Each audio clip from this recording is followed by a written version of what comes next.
bienvenidos a la tercera parte de esta serie de videos sobre ejercicios de compresores. Si no vieron los dos videos anteriores en los que veníamos resolviendo un ejercicio de compresión en una etapa, acá arriba les vamos a estar dejando las tarjetas para que puedan ir a ver los primeros, ya que este ejercicio es una continuación del anterior.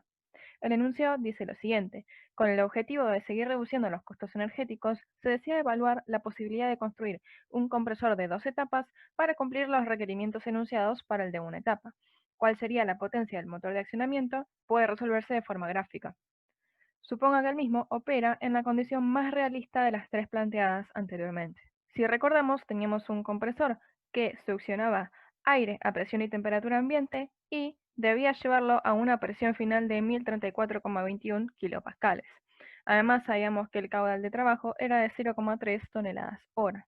Ahora lo que nos dicen es: ¿qué tal si a ese compresor de una etapa lo reemplazamos por un compresor de 2 etapas, cuya presión inicial y final sean la misma, pero que tenga un interenfriamiento intermedio? Tendríamos entonces de esta forma un compresor compuesto por un cilindro de baja, que realizaría la primera etapa de compresión. Luego este gas que sale de la primera etapa de compresión sería enfriado hasta volver a la temperatura inicial y pasaría a una segunda etapa de compresión donde alcanzaría esta presión final que nos están pidiendo de 1034,21 kilopascales. Recordemos que para esta etapa de resolución de problemas, los tres datos de más abajo no nos sirven absolutamente para nada. Además, el problema nos está diciendo que entre las tres opciones que teníamos anteriormente, isotérmica, politrópica de exponente 1,2 y adiabática, seleccionemos la más realista. Esa opción más realista sería claramente la opción politrópica, que es un caso intermedio entre el adiabático y el isotérmico, que ya sabemos que no existen en la realidad. Vamos a ver entonces cómo quedaría el diagrama PV para este proceso de compresión. Partiríamos de presión y temperatura ambiente y tendríamos una compresión politrópica hasta una determinada presión intermedia que aún no conocemos. Después de esto, tendríamos un enfriamiento a presión constante hasta volver a la misma isoterma inicial. Si se fijan, esta es la isoterma T1.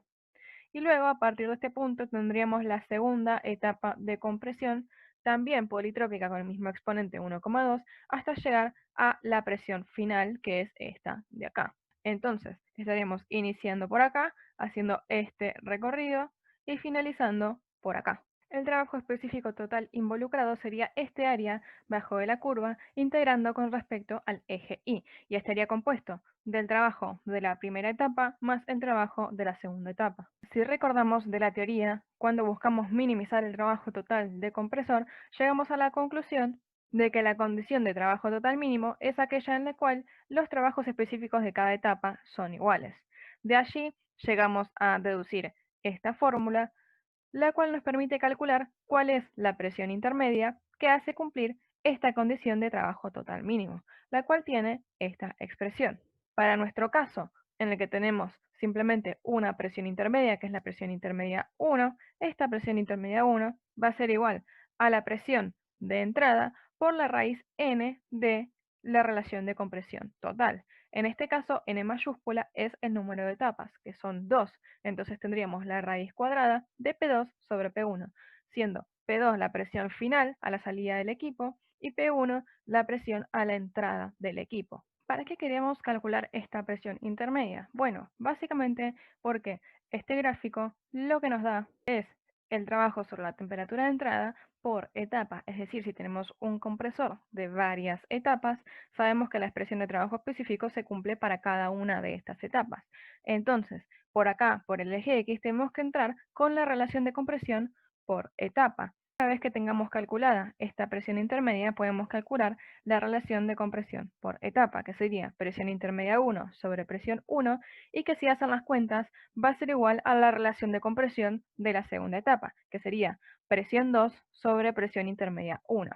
Es decir, que lo que obtengamos de aquí, que es trabajo sobre temperatura de entrada, como estamos considerando que el interenfriamiento se hace hasta la temperatura T1, que es la de ingreso a todo el equipo, podemos saber que este resultado que obtengamos del eje Y es el mismo tanto para la etapa 1 como para la etapa 2. Vamos entonces a entrar con esta relación de compresión por etapa en el eje X, y vamos a marcarla por acá, e ir hasta la paramétrica que corresponde, que como dijimos era la politrópica de exponente 1,2 por ser la más realista de los tres casos que teníamos planteados.